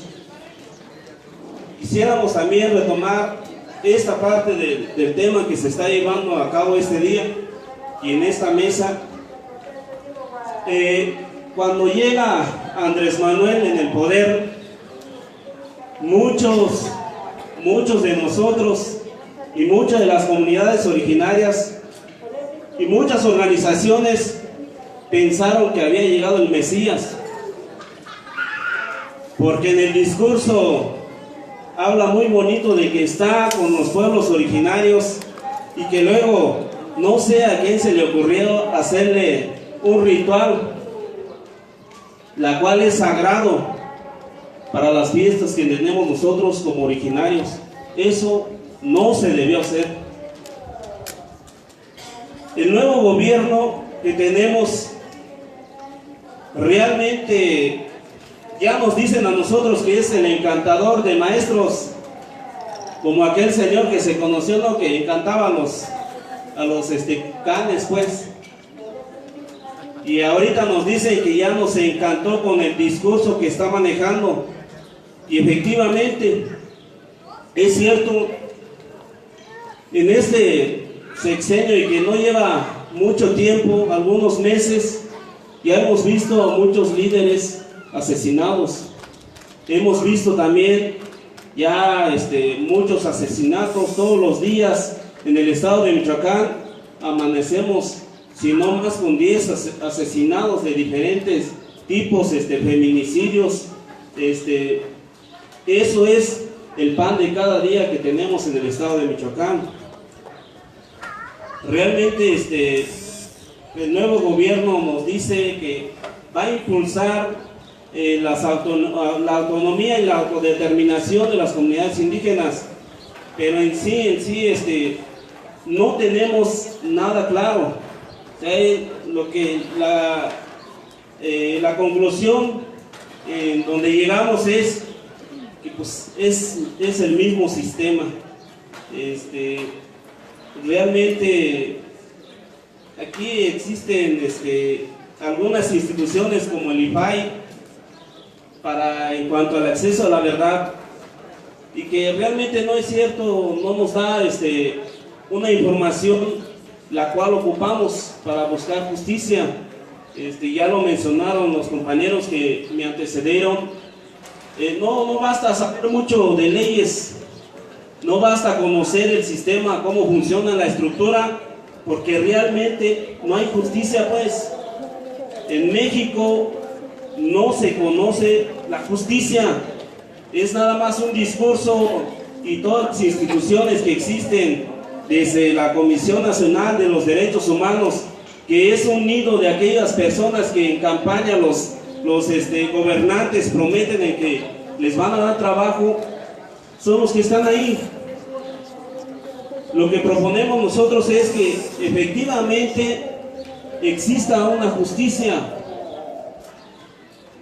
y para que exista la verdadera justicia necesitan incluir realmente a los que sentimos. Yo les hago la pregunta: ¿cuántas veces han venido aquí en nuestras comunidades pidiendo que alguien de la comunidad esté en esa Comisión Nacional de los Derechos Humanos? Nunca. ¿Cuándo se ha promovido una iniciativa donde alguna víctima esté dentro de esa comisión? Realmente no lo existe. En nuestra comunidad, y aquí están los familiares, se ha ofrecido la reparación, pero reparación en cuanto económico. Y eso no es justicia. El gobierno trabaja de esa manera: te voy a dar tanto para que ya te calmes. Ellos están muy puestos y tienen bien en claro que lo único que piden es que se dé a conocer quién dio el orden de la masacre que se hizo aquí en la comunidad de Antepacua. Que esa persona esté en la cárcel. Eso es lo que se pide, porque no se pide dinero, no se pide que se pague. O yo me pregunto, ¿cuánto pues cuesta la vida de una persona? La vida no tiene precio, y el gobierno eso es lo que apuesta. Te voy a dar tanto porque sé que eres de una comunidad indígena y no sabes hablar, no te sabes defender, y sé que estás jodido, estás marginado, ocupas dinero, y nosotros tenemos dinero, y dinero que es tuyo, ¿no? Y nosotros somos los causantes de que ellos después se rían de nosotros, porque nosotros somos los que nos ponemos ahí. Aquí en la comunidad de Antepacua hasta ahorita no ha habido elecciones, y suponemos que no haya, porque así vamos a tener la dignidad de reclamarle en la cara a cualquier partido político que llegue en el poder. Porque no podemos estar pidiendo justicia si estamos haciendo campaña por el PRI, por el PRD, por el PAN, por Morena, y después ir a tocarle las puertas para que nos atiendan y nos hagan justicia. Es algo incongruente. Sí se ocupa. Yo tuve la oportunidad de estar en el primer encuentro en Oaxaca, Nochistlán, y créanme lo que casi el dolor era el mismo, pues, y han pasado algunos meses. Lo que se ocupa es ya ver resultados concretos, porque puede haber hasta el 10º encuentro y vamos a seguir igual. Ya lo que ocupa a Antepacua ahorita es ya que se le dé el dictamen de la Comisión Nacional de Derechos Humanos.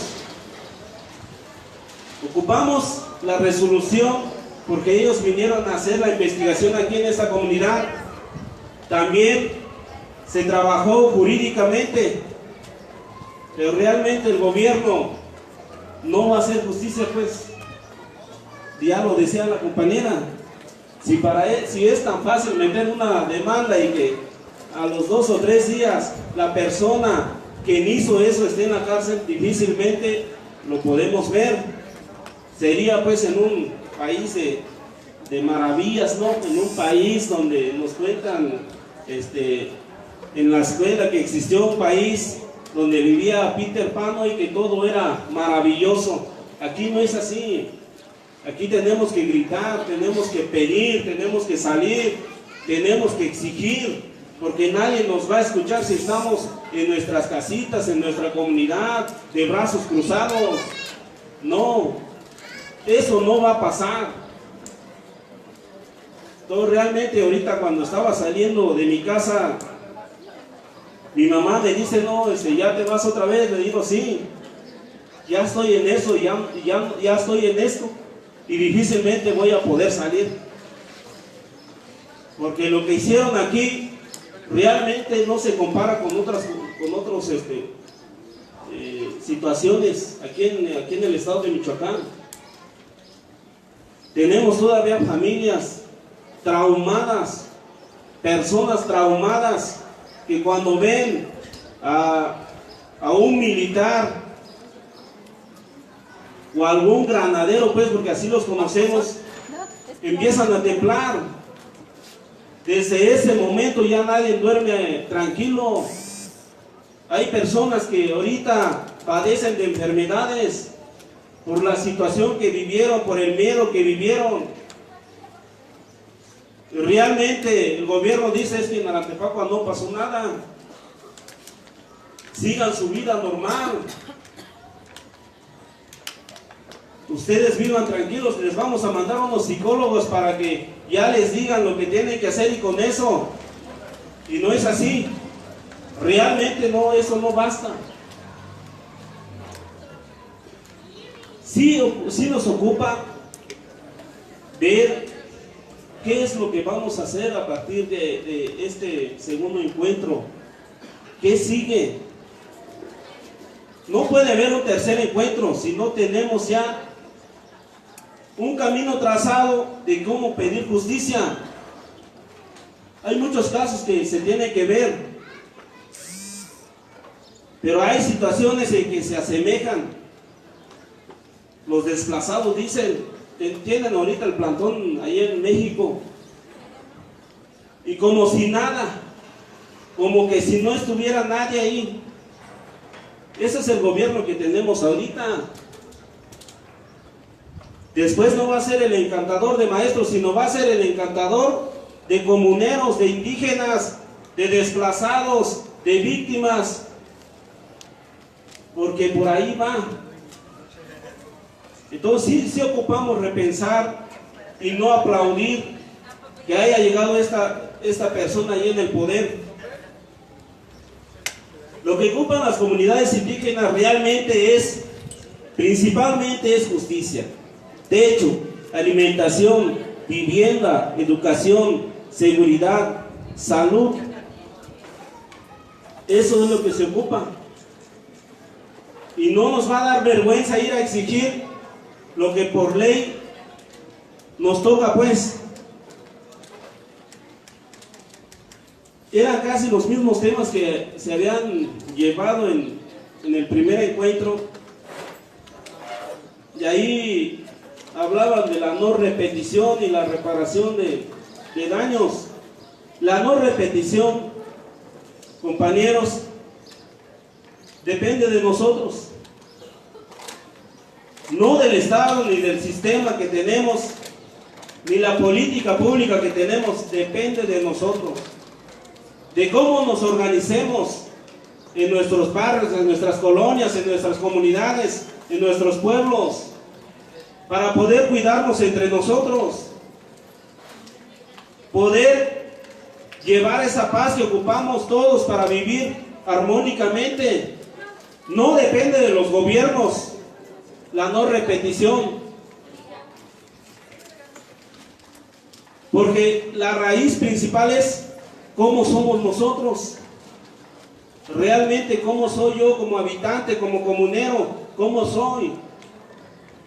Estoy dispuesto a ayudar, o nada más soy de los que critico, soy de los que no digo nada aunque a mi vecino le estén causando una injusticia y hago como que no veo nada, porque no quiero tener problemas, no quiero que a mí me anden persiguiendo, porque créanmelo, que los que estamos en este movimiento ya hemos tenido amenazas, porque al gobierno no le conviene que existan comunidades autónomas, comunidades en autodeterminación, mucho menos al capitalismo, pues. Sí hemos tenido, pero igual le decimos a las familias, ni modo, pues. Si queremos que en una próxima venga el gobierno, pero que no nada más ya mate, sino que a lo mejor viole a nuestras mujeres, vamos a estar callados y no vamos a decir nada. Desde aquel momento que estuvimos nosotros, de los 38 comuneros que anduvimos ahí haciendo trabajo, hemos estado con las familias que son víctimas de la comunidad, y no vamos a callar, pues. No vamos a callar, porque eso es lo que nos ocupa. Si la historia nos quiere reconocer, y si nos van a desaparecer o lo que quieran hacer con nosotros, nos vamos a ir tranquilos, créanmelo, porque vamos a estar peleando por algo justo, por algo que tiene un sustento y que la historia va a reconocer. Aquí tenemos ya la imagen, el relieve de los compañeros caídos aquí en la comunidad, pero eso no basta.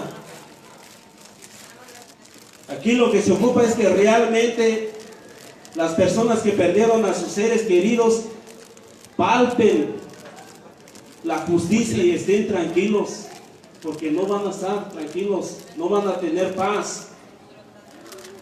Todos los días existe la rabia y pensar de qué manera perdieron la vida las personas, los comuneros. Entonces realmente sí se ocupa ya ver en la etapa de conclusiones qué podemos hacer, qué necesita Antepacua, qué necesitan los desplazados, cada situación de las víctimas, qué ocupan, y encaminar este movimiento, porque ya se puede decir que es un movimiento. Entre más víctimas tengamos, más fuerza vamos a tener, porque solos no vamos a poder también, eso ya lo sabemos. Entre más fuerza tengamos, más resultados vamos a tener. Y Antepacua siempre se ha caracterizado pues en estar en los movimientos sociales. No nada más lo que pasó recientemente, ya se ha tenido históricamente conocimiento de que es una comunidad que se formó a partir de un movimiento social también. Siempre ha luchado por su dominio territorial y pues nos debe de ocupar eso. Si ustedes no analizaron o ya lo analizaron, la situación, lo que está pasando con los zapatistas, con el ejército zapatista, que este nuevo gobierno quiso eliminarnos, ¿no? Y que ahorita estamos nosotros encantados con el discurso que hace este señor y decimos, es que sí es cierto. Puede decir en una próxima, Antepacua también está lleno de esto y como estamos encantados, vuelvo a repetir, vamos a decir, es que sí es cierto. Antepacua no existe justicia, es esto lo que está buscando, porque nada más nos enfocamos en los medios de comunicación y ya nos acostumbramos, compañeros, ya nos acostumbramos en el mensaje matutino que está haciendo, en vez de acostumbrarnos a buscar más salidas para darle respuesta a las víctimas que tenemos. Ahí estamos puntuales, ¿no? A la hora que sale este señor, puntualitos. Pero si es en estos encuentros, si es para tratar temas de víctimas que existen aquí en la Federación o en México, ahí pues no tenemos mucha respuesta. Créanme lo que educación indígena aquí en el estado de Michoacán está en apoyo en todos los movimientos sociales. También estamos nosotros viendo la manera de que en esta próxima estructura que vamos a tener, buscar la manera de que existan compañeros responsables en la atención a víctimas que tenemos en las comunidades indígenas. Tenemos ahorita también un movimiento, se tiene un movimiento en Santo Tomás, también se tiene un movimiento en la comunidad de Nahuatl, que hay líderes ahí también detenidos y que nosotros no estamos haciendo nada por apoyar, y que decimos es que es Nahuatl y que ellos le busquen a ver cómo le van a hacer, mientras que no se toque otra comunidad ahí no pasa nada. Entonces sí estamos viendo nosotros ya la posibilidad de que en la próxima estructura que vamos a tener, sí tener comisionados para que den seguimiento a estas situaciones. Gracias.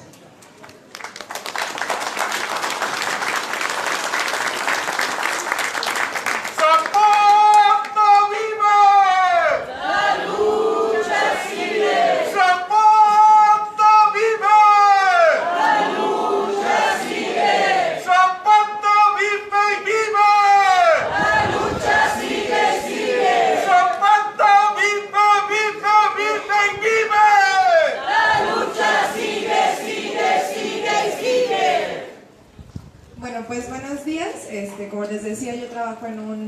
colectivo que se llama Nos Hacen Falta. Nos dedicamos a hacer acompañamiento político a familiares de víctimas de la UNAM y pues como ya mencionó Lourdes, pues tenemos registrados muchísimos casos desde 2002 de muertes violentas y desapariciones de la comunidad universitaria, ¿no? También tenemos documentado cómo la universidad pues ha tenido implicaciones en muchos de estos casos, y no es que en todos, empezando con lo que ya mencionaba también Lourdes, de que cuando sucede un asesinato en las instalaciones de la universidad, usualmente las autoridades lo notifican o hacen un propio peritaje, cosa que pues obviamente todos sabemos aquí que no deberían hacer, tildándolo de suicidio, ¿no? Hay una criminalización tremenda hacia todas las víctimas de la universidad por parte de las mismas autoridades, ¿no? Y además de que existe el entorpecimiento por parte de la universidad en la resolución de los casos, ¿no? Acompañamos casos de desaparición, como el caso de Jesús Israel, un estudiante de la Facultad de Filosofía y Letras de la UNAM. Acompañamos casos como de desaparición, como el de Mónica Alejandrina, estudiante de la Facultad de Psicología. El caso de Eric y Karen Mozo, menores de edad asesinados por un familiar suyo. Víctor Orihuela, de la Facultad de Odontología, que fue asesinado en la Facultad de Filosofía y Letras dentro del campus de la universidad. El caso de Luis Roberto Malagón de Gaona, estudiante de Derecho, que soñaba con ser un defensor de derechos humanos, que fue asesinado entre la Facultad de Odontología y la Facultad de Medicina. Es uno de los casos más fuertes que hemos encontrado. El caso de Sol y Graciela, madre e hija, eran tanto académica y estudiante de la Facultad de Arquitectura. Ambos fueron feminicidios. El novio fue el que incendió la casa en donde estaban ellas. Víctor Castro, estudiante de música, que también fue asesinado. Mariela Vanessa Díaz Valverde, que es estudiante de Letras Hispánicas de la Facultad de Filosofía y Letras de la UNAM, que fue desaparecida hace ya casi un año. El caso de Carlos Sinue, que aquí está su madre presente, la señora Lourdes. Y el caso de Verónica Guadalupe Benítez Vega, que también fue víctima de feminicidio, como ya lo mencionó Lourdes, entre otros casos más.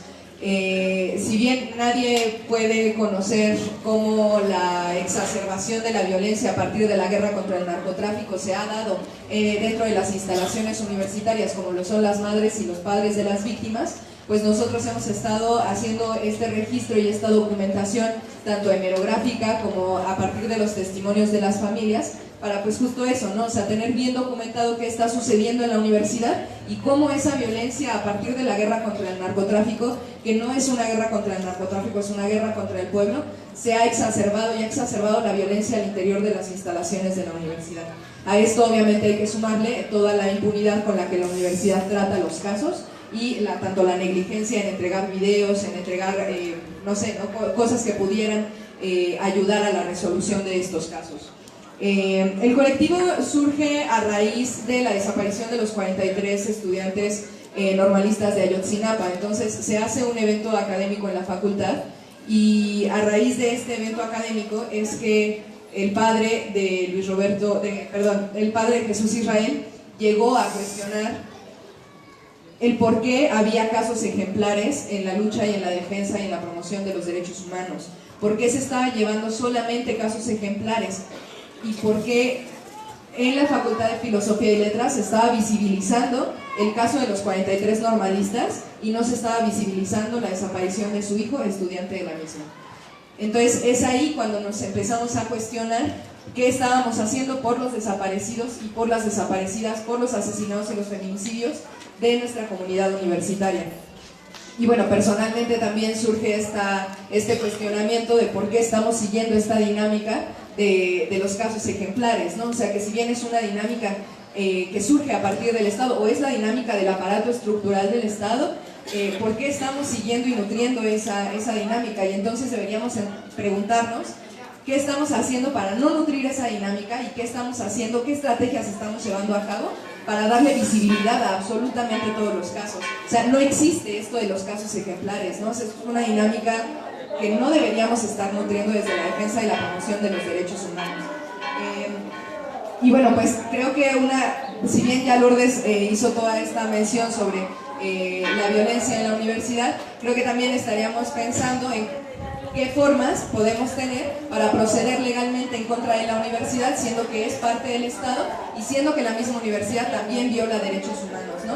Y no nada más en uno, no en dos, no en 10, sino en más de 70 casos que tenemos registrados del 2002 al 2019, en donde más de la mitad se han dado solamente en el rectorado de Graue. Eso es una prueba clara de que tanto la impunidad que existe con Graue ha crecido de formas impresionantes, como que la violencia ya nos toca y nos toca de formas diarias, ¿no? O sea, también conocemos los conteos, ¿no? de cuántos asesinados y cuántas desapariciones han existido en estos pocos meses del nuevo gobierno, ¿no? O sea, claramente la guerra contra el narcotráfico no ha terminado, la guerra contra nosotros no ha terminado, aunque ese señor diga que ya se terminó, y muchísimo menos el neoliberalismo se acaba nada más porque se va todo, abra y cierre los ojos, ¿no?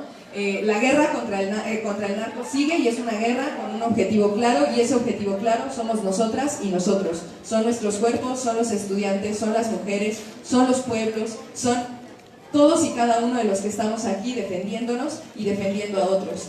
Y en el camino del colectivo nos hemos hermanado mucho con las familias que acompañamos y hemos aprendido muchísimo que son las mismas familias las que apoyan a otras, ¿no? Es en el andar de Araceli y en el andar de Lourdes, en el andar de todas las familias que nos damos cuenta de que son también esas familias las mismas que acompañan a otras personas que han pasado por lo mismo, ¿no?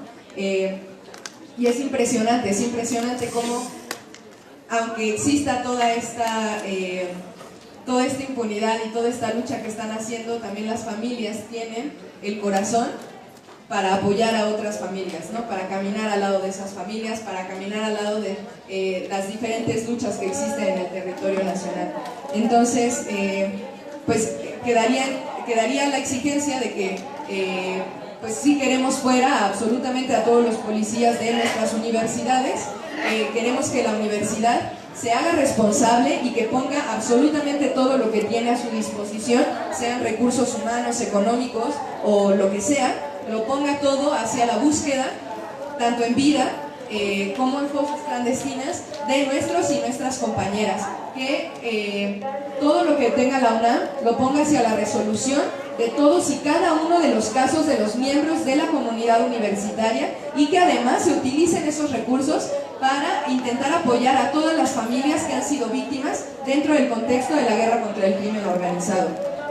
En ese sentido también pensaríamos que la universidad es capaz de la sensibilización y de la creación de herramientas y de la no estigmatización hacia las víctimas y hacia los familiares. Es una regla de que existe una criminalización hacia las familias, un hostigamiento hacia las familias de estas personas asesinadas o desaparecidas dentro de la comunidad universitaria.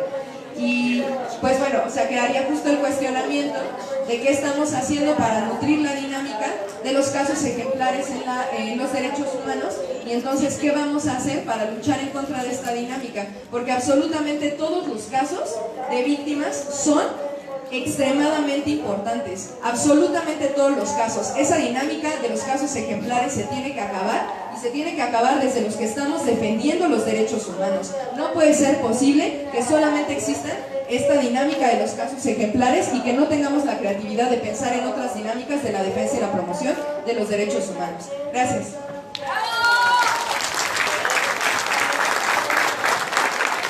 Muchas gracias. Ya vamos concluyendo. No sé si algún de nuestros ponentes quisiera reaccionar o concluir, pero de forma muy breve, por favor. Bueno, antes, si nos permiten un segundito, pedimos a las siguientes compañeras: Celia Morales Maldonado, Anita Soriana, Rosa Juanita, Luz Edith Jiménez, para que ya se presenten aquí en este Zoom. Gracias, compañero. Le pasaría el micrófono a las compañeras si quisieran ordenar algo, y después nosotros participaríamos. Disculpe, compañeros, de hecho hicimos una lona donde pedimos justicia por nuestra compañera Betty Cariño y Giri Calcola, de finlandés, y también exigimos justicia para el retorno. En el año 2014 intentamos retornar, pero el Estado siempre decía que no había condiciones y ahí están las zonas que pueden hacer observaciones y cómo el Estado nos impide el paso.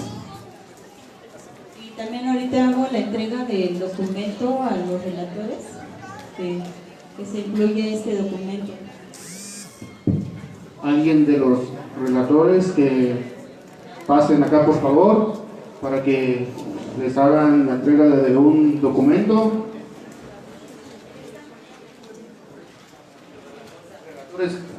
Una vez más, se les solicita por acá a los relatores, a alguien, algún integrante.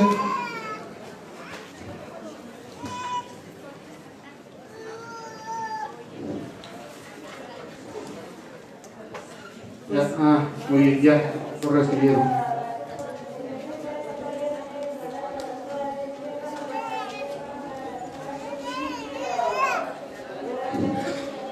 Pues compañeros, ahí traemos unas fotos de los hermanos caídos de San Miguel Copala. Ahí tenemos unas fotos y la manta también, que ya es más de 9 años. Pedimos justicia por los hermanos caídos de San Miguel Copala y el desplazamiento forzado. Si el gobierno en realidad no nos puede ubicar, pues mejor que nos lleve a nuestra tierra natal, porque ahí tenemos nuestra tierra. Pues de hecho, aunque ya no tenemos nuestras casas, pero a ver cómo lo hacemos, compañeros. Gracias. Entonces, sí, una conclusión, por favor, de los ponentes y ya vamos a las preguntas.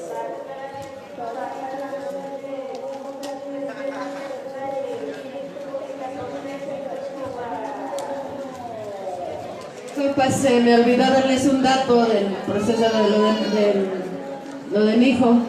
Dentro de la recomendación se logró un punto que para mí es el único más importante, que es el que se forme una comisión independiente indagatoria para que haga la investigación, porque como dicen, se conforman o ellos imponen sus medidas de reparación. También se dijo de una disculpa pública. A la Procuraduría le urge dar la disculpa pública para que esto se olvide y se diga que ya se hizo algo. Les dije que lo que más me importa es que se forme la comisión indagatoria independiente, y la procuradora Cristina Godoy me sale con la barbaridad, para no decir más feo, que tienen que ser investigadores del país, que no pueden ser internacionales. Evidentemente, pues a esos los controlan, ¿verdad? También la Procuraduría me dice que puede ser un investigador de la PGR o de la PGJ. Definitivamente no aceptamos eso, pero quiero denunciar cómo las autoridades, aun cuando tienen la recomendación, nos quieren condicionar y nos quieren estar llevando y maiceando como si fuéramos limosneros, dándonos migajas. Y es una exigencia, no es un favor. Nada más, compañeros, gracias. Y nada más también pedimos que en la relatoría venga que Antepaco pide la recomendación de derechos humanos. Si ocupamos ya que nos den respuesta, ya que hemos hecho lo correspondiente legalmente. También que sí venga plasmado que pedimos justicia para Santiago Crisanto Luna, Francisco Jiménez Alejandre, Luis Gustavo Hernández Cuenete y José Carlos Jiménez Crisóstomo. Justicia, justicia, justicia, justicia. Entonces vamos a pasar a las preguntas. Bueno, por cuestiones de tiempo, lo siento mucho, pero van a ser 2 o 3 máximo. Privilegiamos a los compañeros que no participaron, por favor.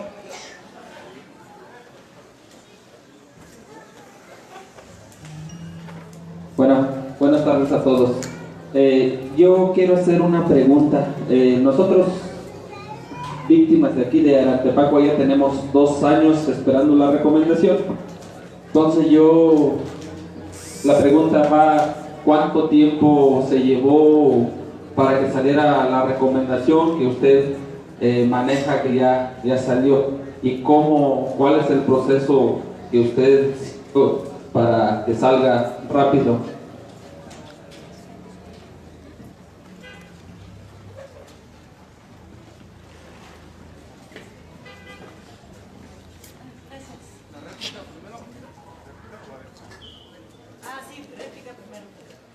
Ok.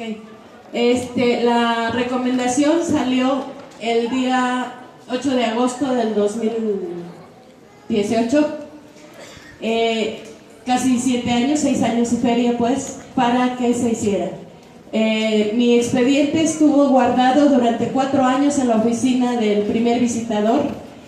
Acudimos a varios visitadores. Primero estuvo Mario Patrón, después Alfonso García, después Ivette Huerta, Santiago, no sé qué otra, y Ivette Huerta y finalmente Yolanda. Fueron 5 visitadores y hasta que estuvo el licenciado Santiago se empezó a iniciar la mesa. Después lo quitan cuando íbamos avanzando, me ponen a Ivette, con ella se llegó a que se hacía la recomendación y a una semana para que me dieran fecha en la agenda de Perla, me la quitan nuevamente y me dicen no hay recomendación. Entonces 6 años y feria para que se hiciera la recomendación, 6 años, 6 meses más o menos para que se hiciera la recomendación y bueno, ahora ya está la recomendación. Políticamente o en pinches papelitos lo acepta la Procuraduría, pero ahora la Procuradora Godoy me dice que pueden ser nada más investigadores nacionales porque no hay dinero. ¿Sí? Es una manera de limitar, de que la justicia no llegue, de contener, son para mí un círculo de muros de contención y donde no nos dejan ni nos permiten. Precisamente para eso es mi criterio, existen las comisiones de derechos humanos. También quería mencionar que me uno a la propuesta que hace el profesor Santiago, a que hagamos movilizaciones y exijamos que se haga, logremos que se haga, porque las autoridades no nos van a dar nada.